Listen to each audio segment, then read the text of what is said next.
Good evening, everyone. Today I'll be speaking on our first design option, which is a forced convection system. Forced convection is the process of generating fluid motion via an external force and using that fluid's motion to transfer heat energy.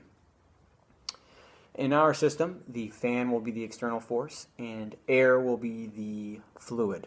We'll use the fan to pull air from outside the vehicle inside of it to cool the battery.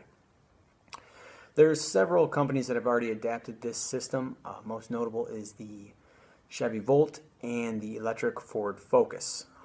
Their systems are slightly different where they use antifreeze instead of air, and they'll use a pump instead of a fan for their external force.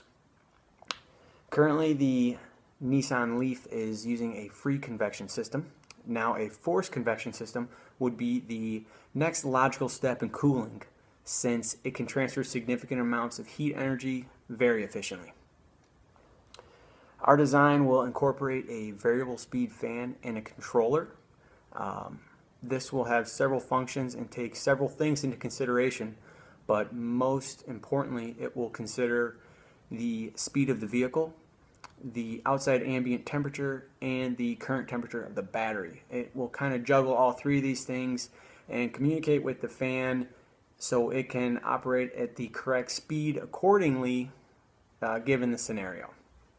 Whether the vehicle is stopped or in motion, if the outside ambient temperature is excessively hot or cool, then the fan would speed up or slow down respectively. Our battery will be encased and it will have two openings, one for air in and one for air out.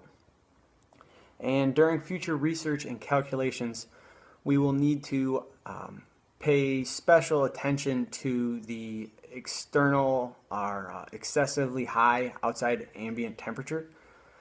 Nissan has had problems with this in the past, where excessive outside temperatures close to 120 degrees Fahrenheit have caused batteries to lose capacity. Our design shouldn't have this problem since it is a forced convection system. Nissan experienced these problems while the vehicle was at rest on a very hot day. Now, with our system, the fan should kick on when the vehicle is at rest or when there is excessive high temperatures, and this will create a fluid motion that should transfer heat energy. All things considered, we just want to pay extra close attention to this and make sure that we don't fail for the same reasons as the previous design. Up next, Charlie will be speaking on our second design option. Thank you.